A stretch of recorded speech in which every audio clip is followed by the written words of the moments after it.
Hello everybody, it's the Historical Gamer once again, and today we are returning to episode number 8 of our Let's Play series of Suzerain Rizia, a new game out, or a new DLC out for the Suzerain game by Torpor Games. It basically puts you in the shoes of a monarch in an absolute monarchy, although there is sort of a nominal parliament. In a fictional world in the 1950s. I feel like I've seen a lot of people draw parallels to the UAE in this, but honestly, it feels more like the Shah-era Iran. It's a country that is a little bit more advanced in its rights system than many of its surrounding neighbors in terms of women's rights.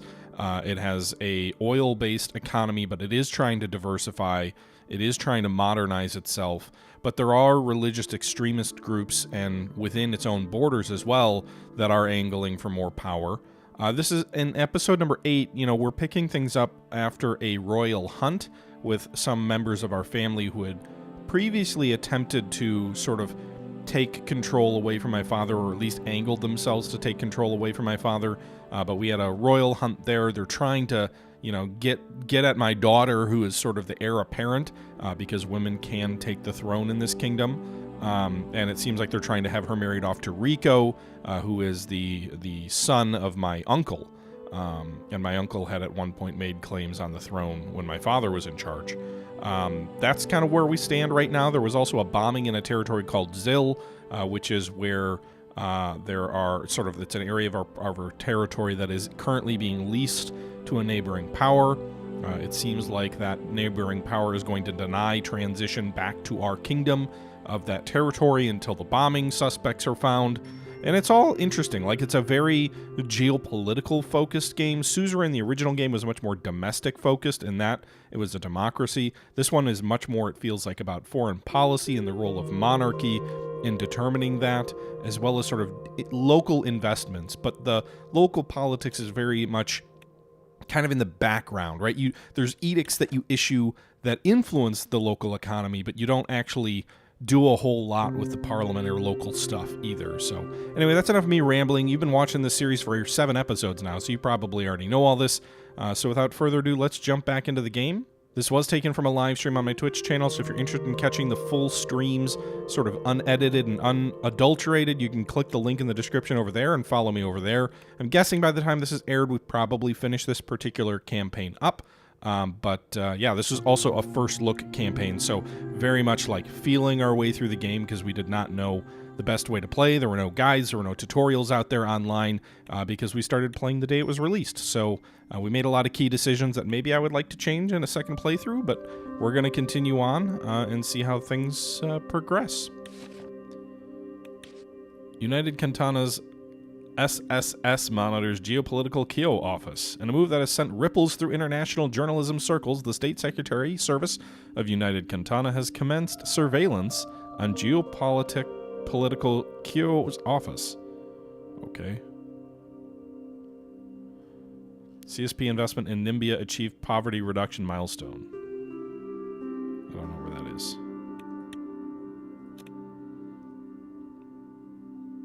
Royal visit to the Scarlet Kingbird Festival. What the hell is that?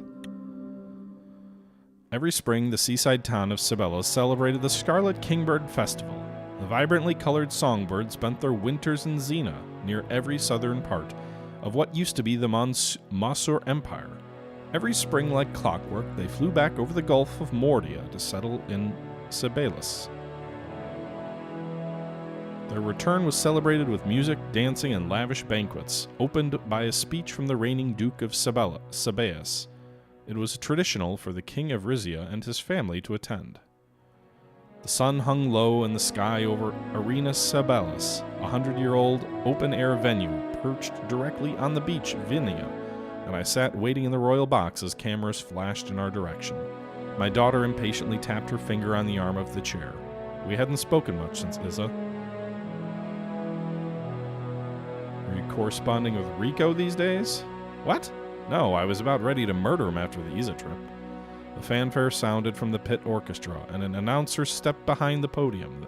This year he said the speech would be given not by the Duke of Sabellus, but by the heir of the House of Saison. This is why she's nervous. This is her lover, Manus Saison. right? The son of the man who tried to kill me. This was no longer the nervous young man I'd met in Port Draison. He radiated confidence as he stepped up to the podium. Greetings, Salabines. He waited for the applause to subside, then held up a hand for the audience to listen. The entire arena fell silent. The story of the Scarlet Kingbird is a story about trust.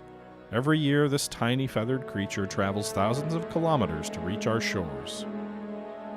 He doesn't know what perils await him on the way to his destination, nor what sort of welcome will await him. Yet he flies on because something deep within his soul compels him to do so. An inner voice that tells him, "This is your home."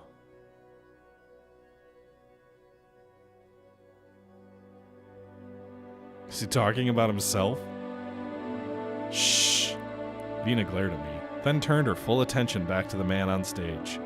And what are the... She's totally going for him. And what are those who wait for him? They have no idea where he's been, or how he knows to navigate this exact same spot each time. Still, they gather here, scanning the skies for the first sign of his return. As if on cue, a solitary bird came flying toward us from over the horizon. Its plumage was bright red. A tear rolled down Manus's cheek. Trust. It is the only way any of this works. Even when we've been given no reason, even when our faith is tested over and over. A second bird followed the third. It's only when we place our trust in one another that we are able to find our way. The audience gasps as the sky over our heads fills with hundreds and hundreds of kingbirds, their crimson feathers magnificently lit by the setting sun.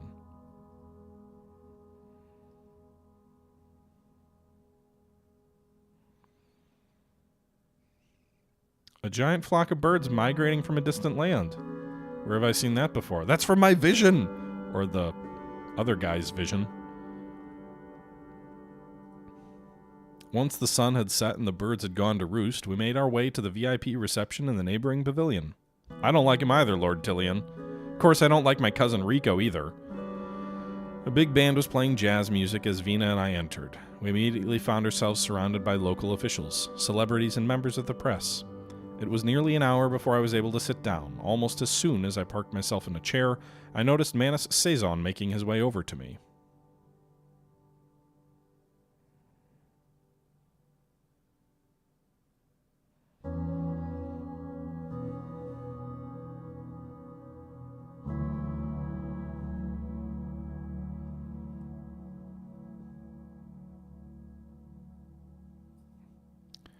That was some speech today. I see why your constituents love you.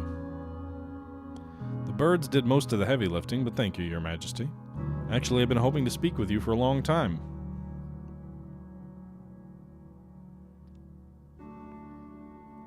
So why didn't you request an audience with me?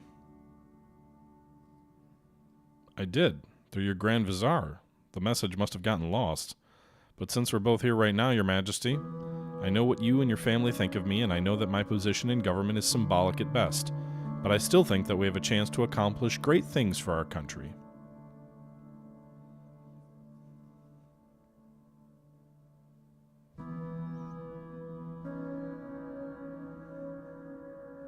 All right, I'll indulge you. What do you have in mind? Well, Your Majesty, I joined the House of Delegates because of Lucas Saison. Because my father's rash act of violence robbed Rizia of the peaceful transition it deserved. The remaining Saisons and I are in agreement. Our citizens need not shed blood to be granted a voice.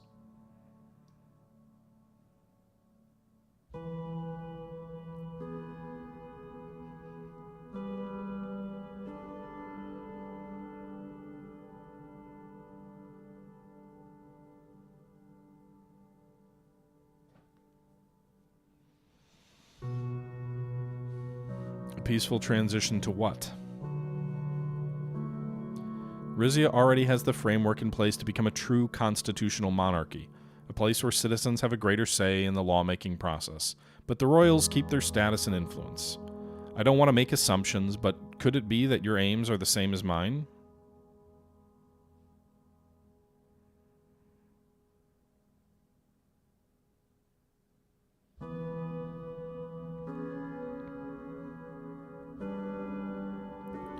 I'm sure you're aware that removing any of the monarch's powers would invite the wrath of my relatives. I and the rest of the Saisons will provide you with the protection you need. Of course, I would never presume to tell the King of Rizia how the country should be run.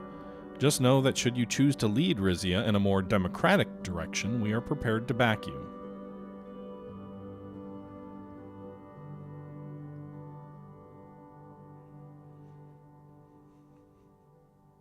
How exactly would you back me? Think of us as your conduit to the Rizian public. If you have enough support from them, the other houses won't dare go against you.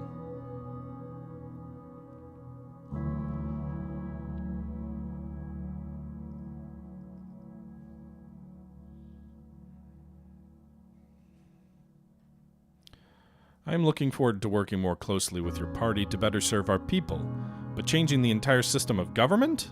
We probably won't go that far. I understand, Your Majesty. Of course, my party would be thrilled to have your ear. It would be an honor to see you at the next House of Delegates session. Don't get too excited. I'm not promising anything yet. I've taken up enough of your time. If you'll excuse me, I have to freshen up my drink. He turned around to head to the bar and came face to face with Vina, who was returning to our table. Her face was slightly flushed. Oh, excuse me, Mr. Suzerain. Nothing to excuse, Your Highness. I hope you are enjoying your time in Sabellus. I was just speaking to the bartender. He's still trying to get the rest of his family out of Derdia. I told him I'd see what I could do. That is very noble of you, but there are thousands like him, and not all of them are lucky enough to catch the Princess of Rizia at a benevolent moment.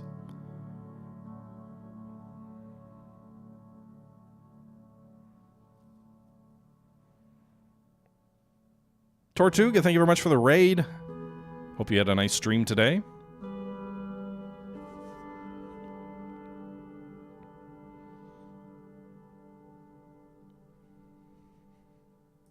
Another long one. Yeah, we'll probably be wrapping up soon, but I don't like any of these options. Forgive me, Mr. Sazon, but the princess and I really have to be going. Your speech was beautiful, Mr. Sazon. Actually, it reminded me of an essay of Queen Liza's from 1883. On social constructs, yes, that was the inspiration. What were the others? The band began playing Sweethearts of Ventur City, an upbeat tune that had recently reached us from Arcasia.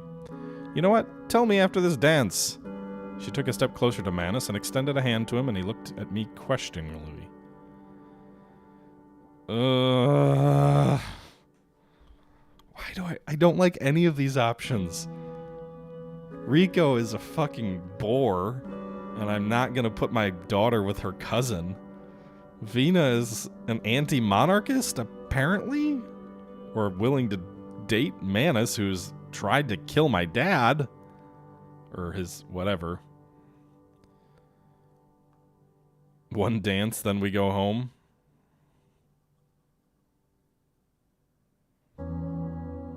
Kill them all! Get the golden hand in here, or whatever their name is.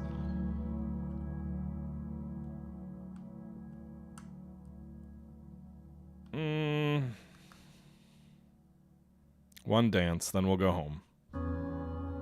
You're gonna have one dance. I don't want them to do like an all-night thing. So if I say go have fun all night, then they may have relations. He led Vina out onto the dance floor. Cameras flashed as the two of them started dancing. I wondered if the photographers were capturing the look in my daughter's eyes. It was the same one her mother had given me during our first dance together. Great. Joy. Just what we need. Rizian Oil and Gas continues assessment of new gas field.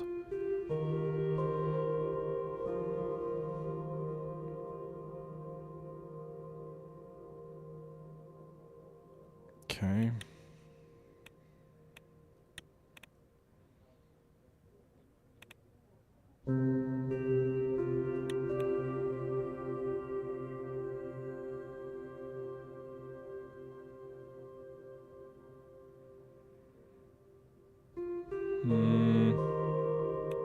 I don't need more.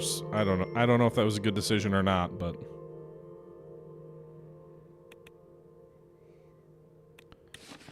Sazon Air gives speech about trust, but can he be trusted?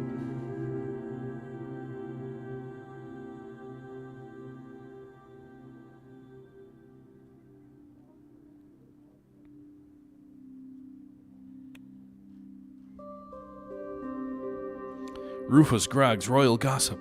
Vina dances at last. Well, now we know what it takes to get Her Highness off her seat and into the ballroom floor. A request from the dashing and dangerous young heir to the House of Saison. VIP visitors to this year's Scarlet Kingbird Festival were treated to the sight of Princess Vina and Duke Manus making goo-goo eyes at each other while cutting a rug. Just a polite dance or something more? And what, oh what, will her father say? Tune in, dearest readers.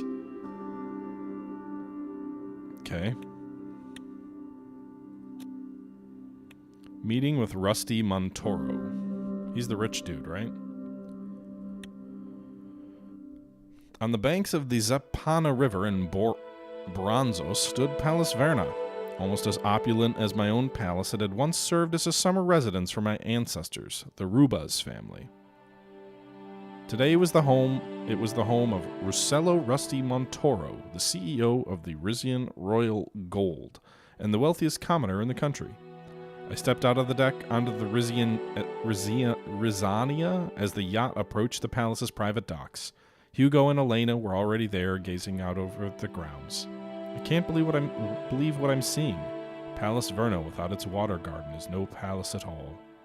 I think it's an improvement myself, but what do you make of this, Your Majesty? I looked in the direction she was indicating. The water garden, once a tranquil oasis filled with blossoming flowers and gently bubbling fountains, had been replaced with a gold-tiled swimming pool. Hideous. I hate new money. Blah, blah, blah, blah, blah, blah, blah.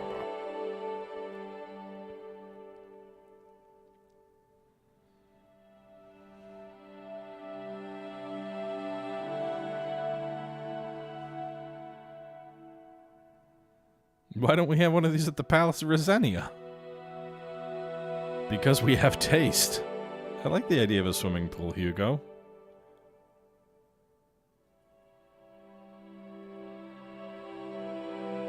As I passed the largest guard, I noticed he was wearing a badge that read, Palantor Security Solutions.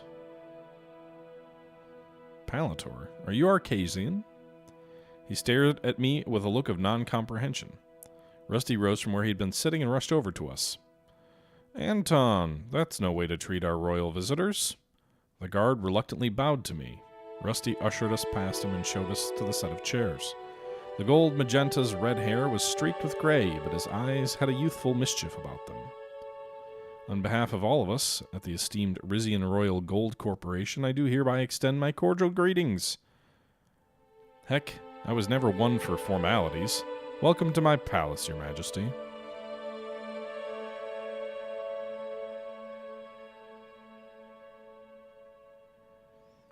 Thank you, Mr. Montoro. Name's Rusty. Calling me Mr. Montoro is like trying to put an elevator in an outhouse. Your Grace, Madam Treasurer, haven't had a sit-down with you two since the last man wore the crown. You must mean my honorable brother, His Majesty King Valero. May he rest in peace. Doth you protest too much, Hugo? Now, Hugo. Rusty paid his respects at the funeral like everybody else. She shook Rusty's hand. He beckoned for us to sit as his butler brought over water and fresh fruit. So what's the occasion? I couldn't help noticing you've been crisscrossing the kingdom lately, and no royal tour would be complete without a visit to your old friend Rusty. A shame Her Highness couldn't make it too. Too occupied with her latest beau? One dance does not a beau make. Well, thank you not to speculate about Prince Vina's romantic prospects.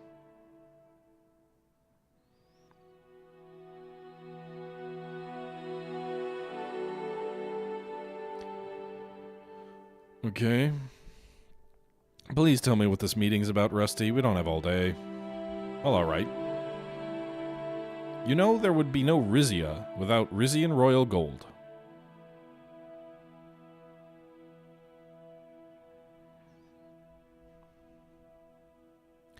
I'd say the partnership between your company and the monarchy has benefited us both equally. Sure, Your Majesty. My point being, it's fair to say that what concerns me concerns this country, and right now what concerns me is this. He picked up a piece of paper from the table next to him. It was a flyer with a few sentences written in both Rizian and Vezic. Supervisors at my mines are picking up hints that the workers are holding after-hour meetings on the subject of unsafe conditions.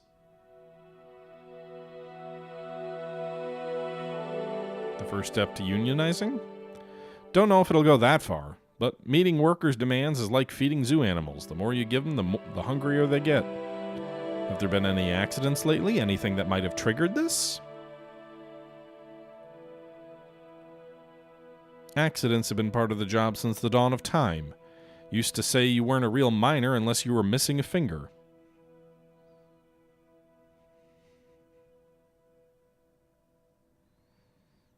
What do you need all 10 of them for anyway? As long as you got enough to swing a pickaxe. Do you have a request of His Majesty, Mr. Montoro, or are you merely inviting us here to complain? No, not complain. Warn. I'm not going to change a thing about the way my mines operate, so sooner or later this is going to land in your lap. RRG's value's been going down since we lost Zill. New safety regulations might sound fine and dandy, but they'd be a death blow to our bottom line.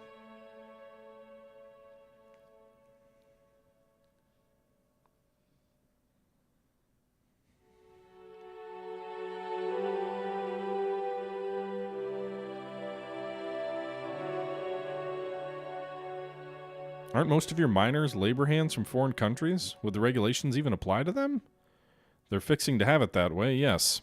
The folks pushing for the regulations, are a mix of labor hands and honest-to-goodness Rizians, with some support from the Saisons to boot. I see what they're going for, I really do, but giving them everything they want would damn near bankrupt me. A little extreme, don't you think? I agree we shouldn't impose more regulation than necessary, but investing in safer and healthier conditions could lead to profit in the long term, foreigners included. We still have the Meftian trade zone, don't we? Well, that's the other thing. I'm sure you know all about the Alma Sultana? Oh yeah, okay. A malevolist, a dangerous figure. Right, Your Majesty. Banning propaganda in Rizia won't stop what's happening on her side of the border. Women never picked up a chisel in her life, and she suddenly knows how to run myths. She started calling for regulation over there as well, or worse, nationalization. Morelia doesn't have unilateral power over the international trade zone. Rizia, Lespasia, and Vagzlin all have a say. And guess which one of those Miss Santillana has been cozying up to on the subject? If she and Heigl get their way, Rizia will either lose its mining rights, or our boys will have to pray to malevolent Meleniev before going to work every morning.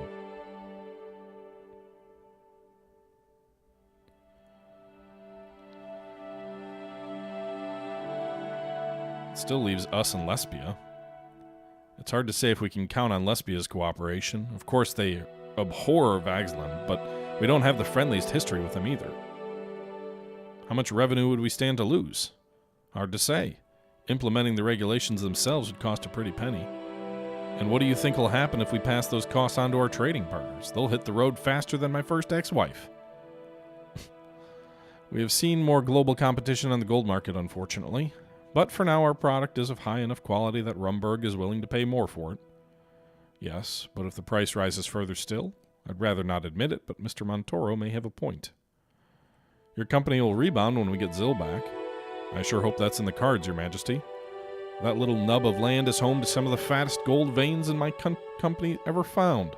No way Valen could mine it all in 25 years. You're saying that RRG's mining operation in that region could pick up where they left off? Yes, ma'am, assuming we got it back without making too much of a mess. Rusty took a big bite out of a watermelon slice. He wiped the juice off his chin. Look at you. Look, you know me. I don't mince words. I think you already realize that it's in both of our interests for you to back me up in the squabble. But hey, I'll sweeten the deal. Keep your administration's nose out of the RRG business, and I'll sell back you the shares I took from your father. Elena pushed her chair back and stood up. I'm going to recuse myself from this conversation. Where's the ladies' room? Just inside. If you've never sat on a solid gold toilet, you're in for a treat. She forced a smile as a butler escorted her out. Hugo, Rusty, and I glanced at each other.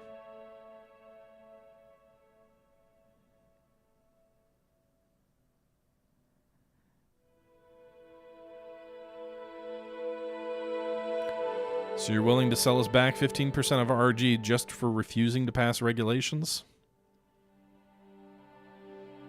Any opinion on this, Hugo? What you're proposing is incredibly crass, Rusty. but increasing the state's share in RRG would serve us well. Besides which, giving in to worker demands might embolden them to a dangerous degree.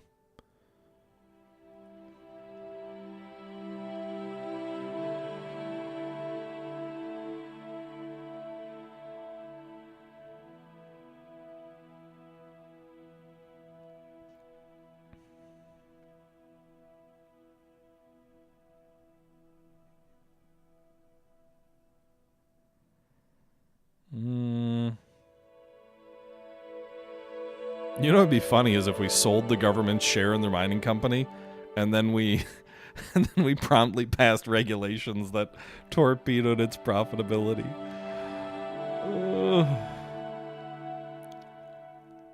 That would be rather amusing.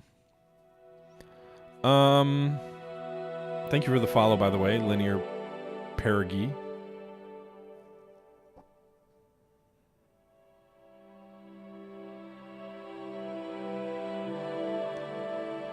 If I wanted to sell some of Rizia's stake in RRG, I suppose you'd grant me that as well. Sure, Your Majesty, anything you want. I won't keep wasting your time. Do we have a deal or don't we?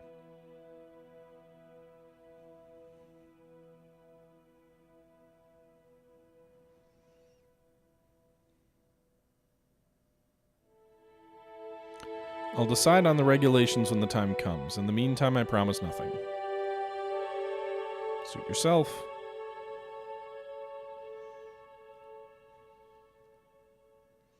It's been a delight, truly, but we must be headed back to Port Drazon. I'm hoping that option leaves the option open to take the bribe later.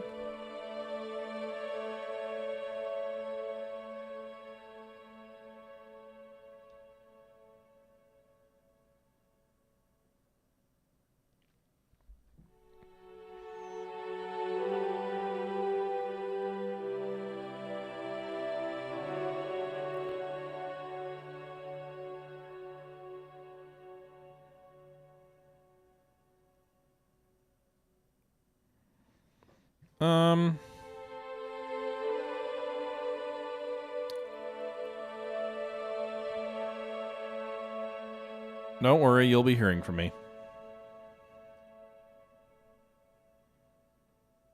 See you, Rusty.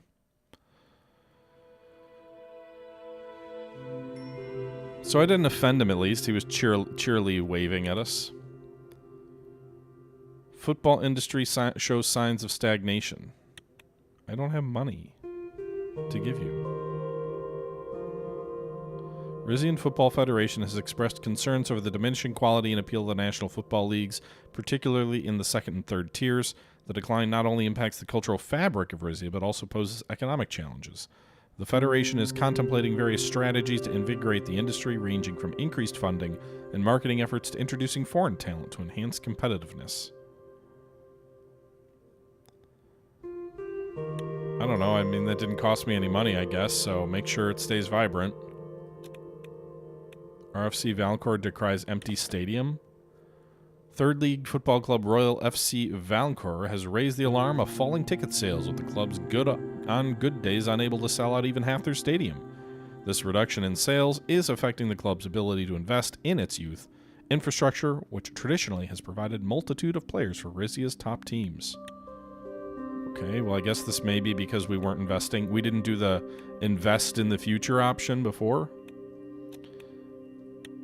Is there anything I can do with my authority? I've got 6 authority just laying around.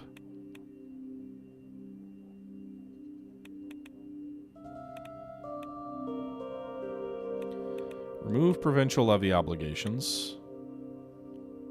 No. Increase provincial levy obligations.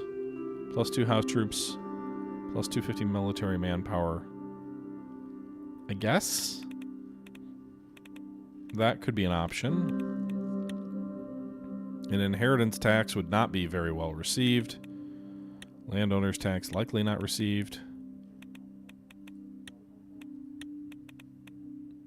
A non-Verkist religion tax would give me a bunch more money. Probably wouldn't be too popular amongst the minorities, I guess.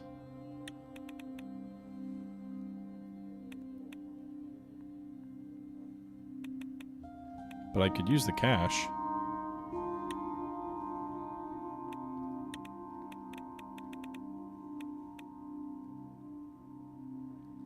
Legalize illegal substances.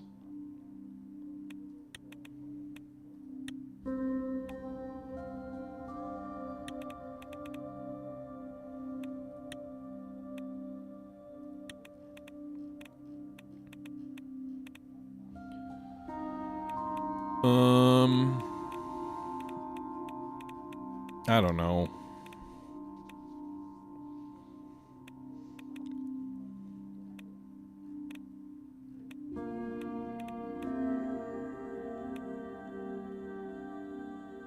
Welfare privatization.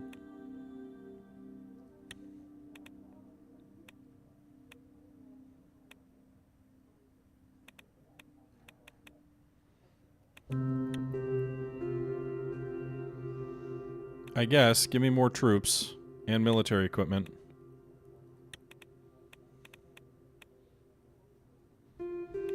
Does it let me raise more troops? Do I have enough to do that?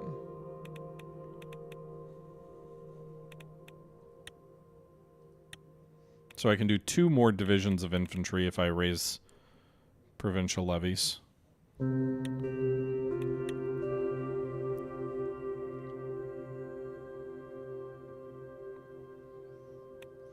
So we're now up to, we will be up to 10 infantry divisions.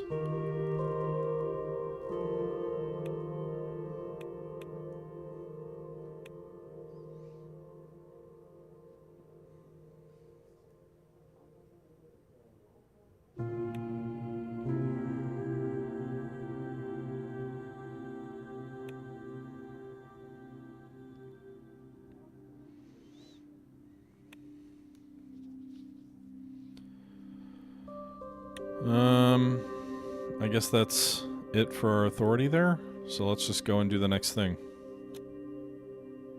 Royal visit to Montlar. From anywhere in the city of Montlar, you could look high into the hills and see the ruins of Fortress Azaro. Expanded and fortified over the centuries, it had served as a stronghold for the city's inhabitants from the early years of the Rizid Empire until its destruction in the War of Rizian Succession. Today, the ruins served as a symbol of Montclar's resilience, and that of the governing house. Perhaps that's why Lucidia had invited me here for a tour and a private talk. For safety's sake, a wooden walkway had been constructed over the crumbling remains of the parapets. Lucidia and I walked along it until we came to the northwestern corner. How do you like the view, Your Majesty? From here, we could look down into the valley where the provincial capital sprawled across the fast-flowing Elsa River, and up into the foothills of the mountains opposite us.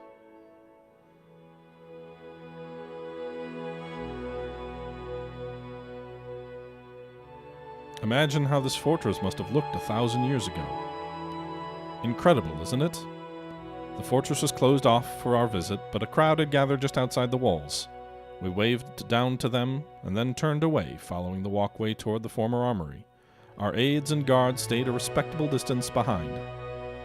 Not even the Marcaeans could destroy this palace. You know, only when Rizia's noble families turned against each other did it finally fall. She paused and turned to face me.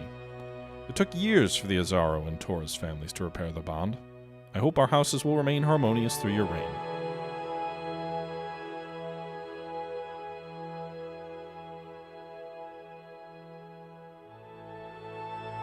Nothing means more to me than keeping the favor of House Azaro.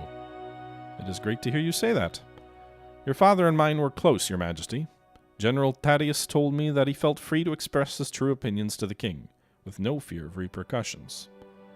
Lucidia bit her lip. She seemed uncharacteristically nervous. I'd like it if you and I had a similar relationship.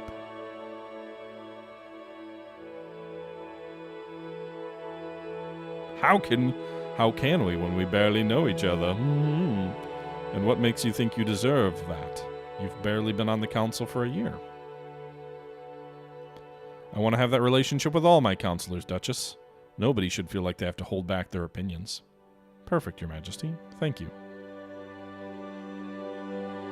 She was smiling, but she registered a slight disappointment in her eyes. Oh no, did I choose the wrong wooing option? Should I gone with 3?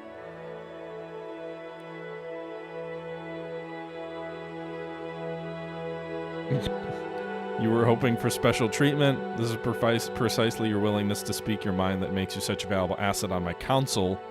I'd like to get to know you better. Tell me about yourself. Okay. We could use a new wife, right? Especially if my daughter's going to be married off to... So I guess the way to control the country better, marry my daughter to the Saisons, who want democracy, marry myself to Lucidia, and, you know, then all 3 of the parts of the kingdom are lined up together, right? And fuck Rico. That guy's a bore. Plus, if our daughter and our, our brother, our son-in-law get too uppity about democracy, we just have a new heir. That depends, Your Majesty. What would you like to know?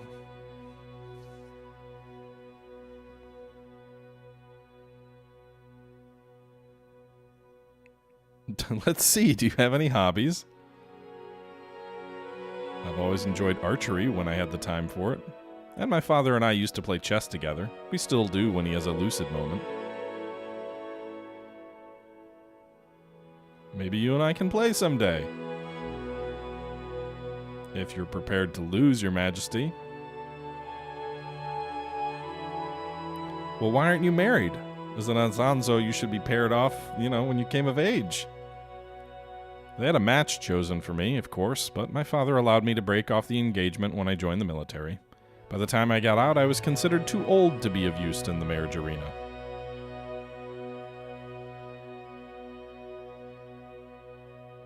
So you've never known the touch of a man? Who the fuck talks like that? Oh my god.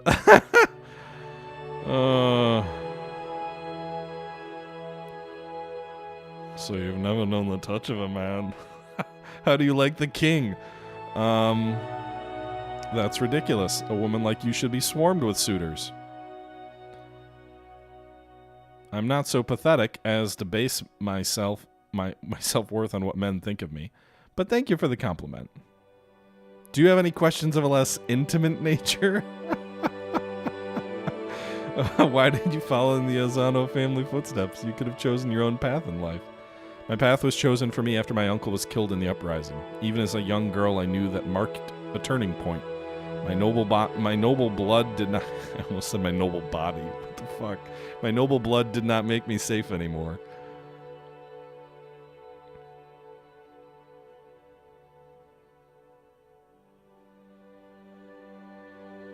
After your kidnapping.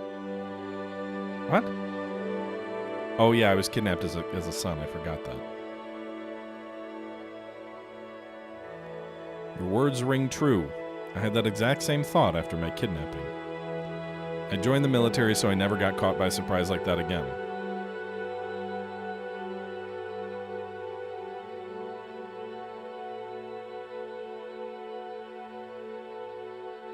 While we're at it, is there anything you want to know about me?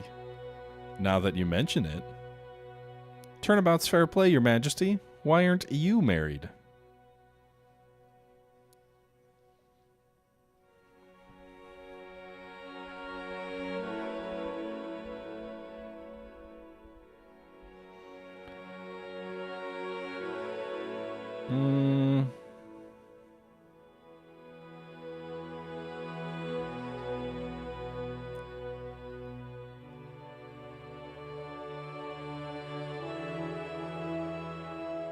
I don't know.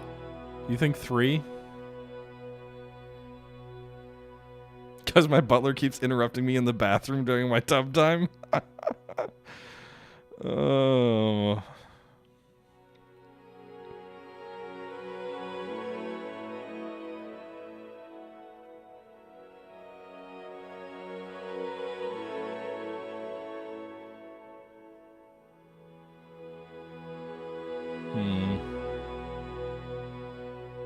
I guess 2? I don't know. 1 is probably the honest answer for our character, but...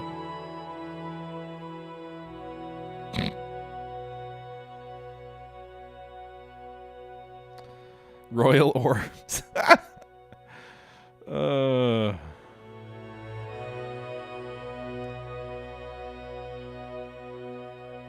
Till they get a nice pair of royal orbs? Exactly. I should move on to what I wanted to say. My house and I had questions regarding your recent meeting in Sables. Sources say you were quite in deep conversation with the House Saison heir.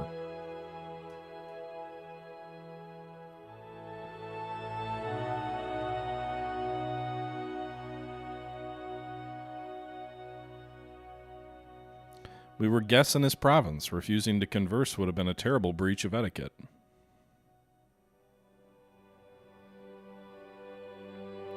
Two or three, I feel like.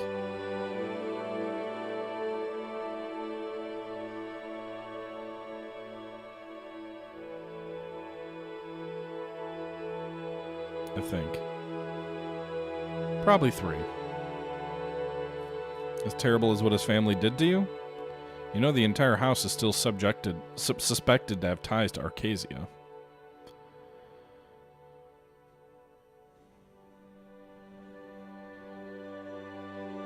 That isn't surprising. Arcasia has eyes and ears everywhere.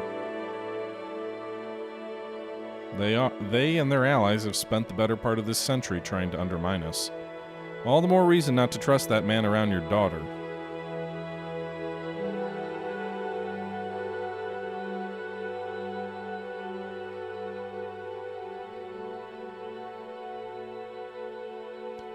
My daughter is allowed to consort with whomever she wishes. Surely you understand that as a modern woman.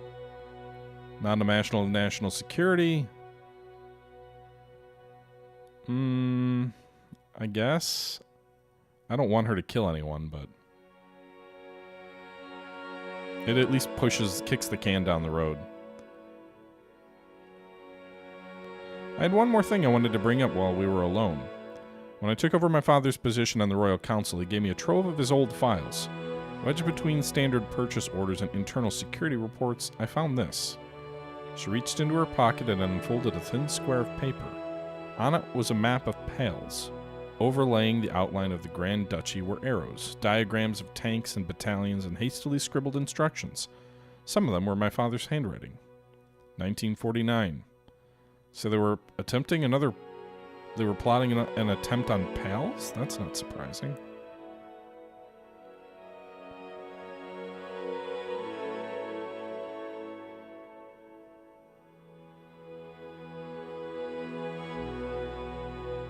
This would have never worked. Not with the military weakness from the 1920s. All glory to King Valero, but perhaps it's fortunate he died before this could be carried out.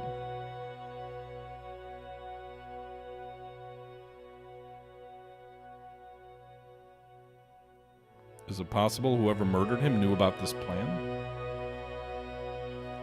If he was murdered, that could have served as a motivation, yes. What if Lucidia did this little diagram to be like, see, this is why we killed him?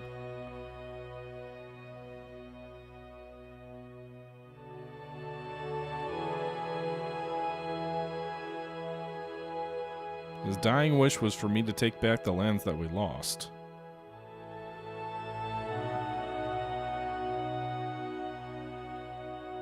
I am no conqueror.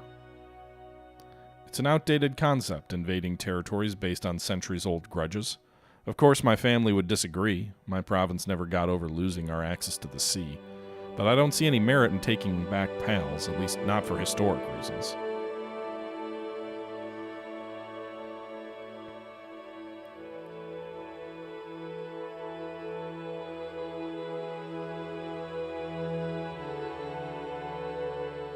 Are you saying there's other reasons? I don't want to sound paranoid, but with Lespeia in ATO and Morella becoming closer to Vagsland in the CSP, I do wonder whether our neighbor will get swallowed up like in the superpower conflict. I do think that is a legitimate worry. Look at what happened to Valen in the 30s. Arcasia and United Cantana nearly destroyed it by proxy in a rush to gain access to its oil. And now Pals may be sitting on an even more valuable resource. Spaya's involvement with Pales is clear, but we haven't seen any signs the CSP has designs on it. Do you think we should conquer Pales for its own good?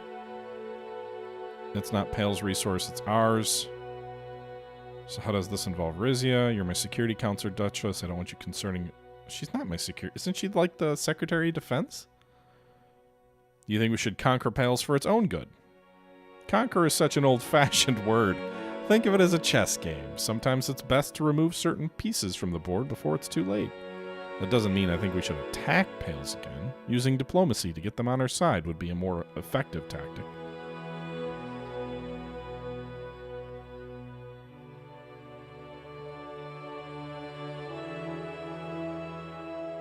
Diplomatic attempts will only get us so far. At some point, force may be needed. You may be right, but we should not be the first to initiate aggression. If you wanted me to, I could send a task force to Pales to monitor the situation more closely. My department has the funding already. It wouldn't eat into our budget.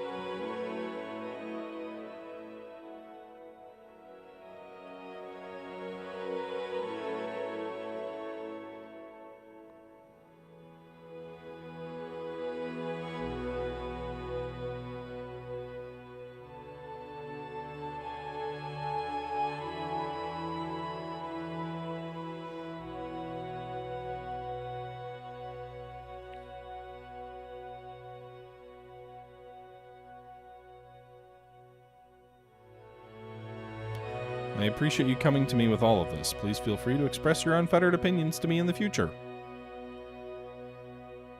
She gestured to the stone wall behind us. A metal ladder led to the top of a small watchtower, now the fortress's highest surviving structure.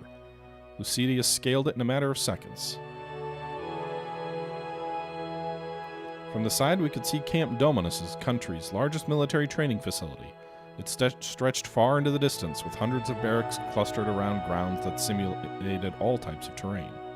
We looked down onto the main square. A platoon of some 50 soldiers, mostly men, but a few women as well, were preparing an exercise. Remember the code? A drummer to the side of the square beat out a complex rhythm of on a snare. Long, short, long, or long, short, short, long. That's an inverted wedge, right? Soldier snapped into a V formation, narrow at the back of the wedge, widening toward the front.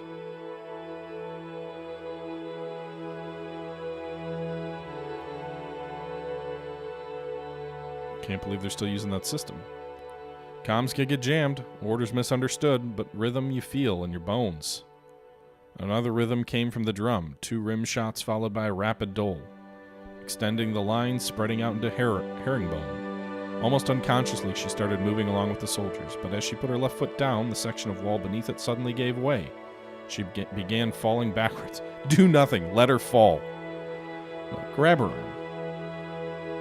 She looked up at me in surprise, breathing heavily. Don't let go! Her eyes softened as they met mine. Nice reflexes, Your Majesty. Was this all staged? Is she really going to manage a coup against me and use my romance as her weapon? Maybe she was behind the murder. Maybe she... Actually, now that I'm thinking of this, she found evidence that maybe my father was going to invade Pals, and so she killed him.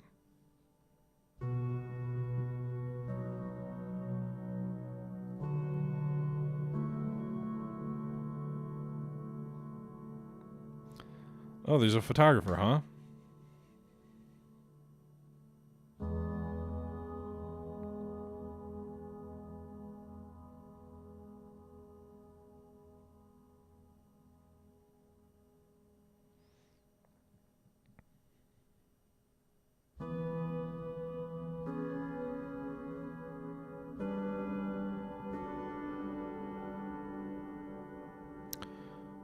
I don't want this photograph getting out.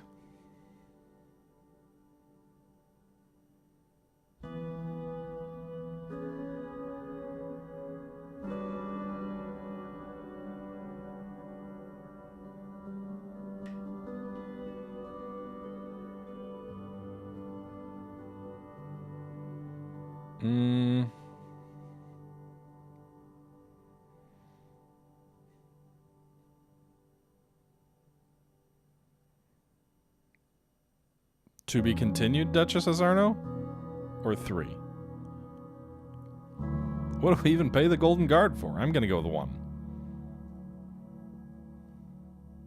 I hope so, Your Majesty.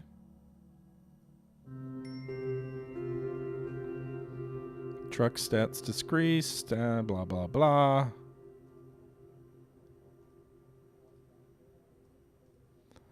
Low military manpower pool? We might have to do something about that.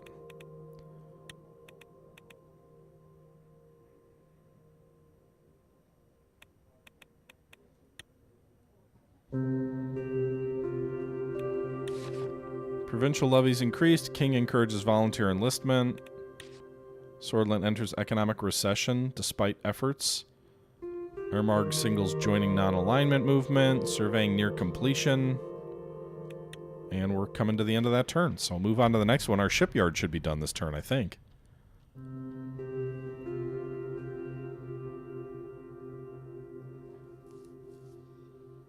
Or maybe it's the turn after. I think the... Yeah, gas field is one turn away.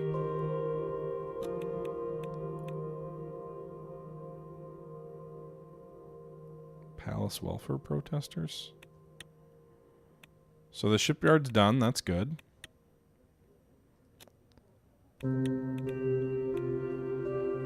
Substantial crowd is amassed at the palace gates in Montlar, vocalizing their concern over the lack of access to quality welfare services and increasingly difficult living conditions. The monarchy can choose to disperse them, allow their peaceful protest, or offer assurance to improve welfare spending across the nation.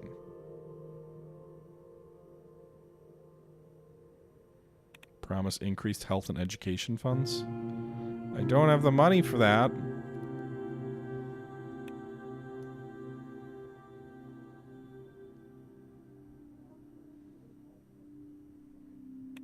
Maybe allow the protests? If there's one thing I've got more of than I need right now, it's probably authority.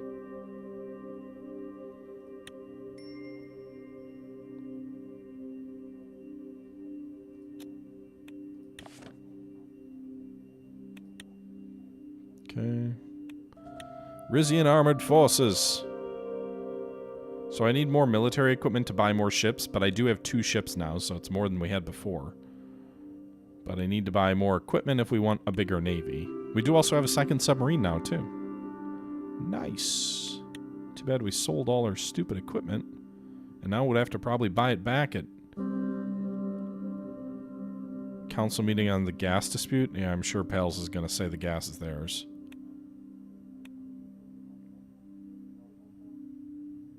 Is that the only thing right now?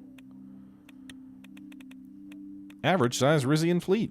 The maintenance of an average-sized Rizian fleet represents a balanced approach to naval power. While sufficiently equipped to defend Rizian's maritime interests and ensure security along its coastline, the fleet size calls for strategic deployment and resource management to maximize its operational effectiveness in regional maritime engagements. So we need to make it a little bit bigger, but it should get bigger before we actually go to war. Our shipyard does generate a ship per turn. That is true, Oxlorn. But I could also buy ships and make more to make a massive navy. And then Lord Nelson would be pleased. Okay.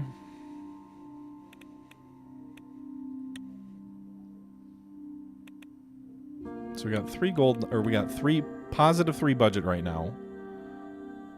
1 for income tax, 2 for grace, 2 for MITs, 2 for RG revenues, -1 for military expenditures, -3 for administrative costs. Do administrative costs go down if I legalize drugs?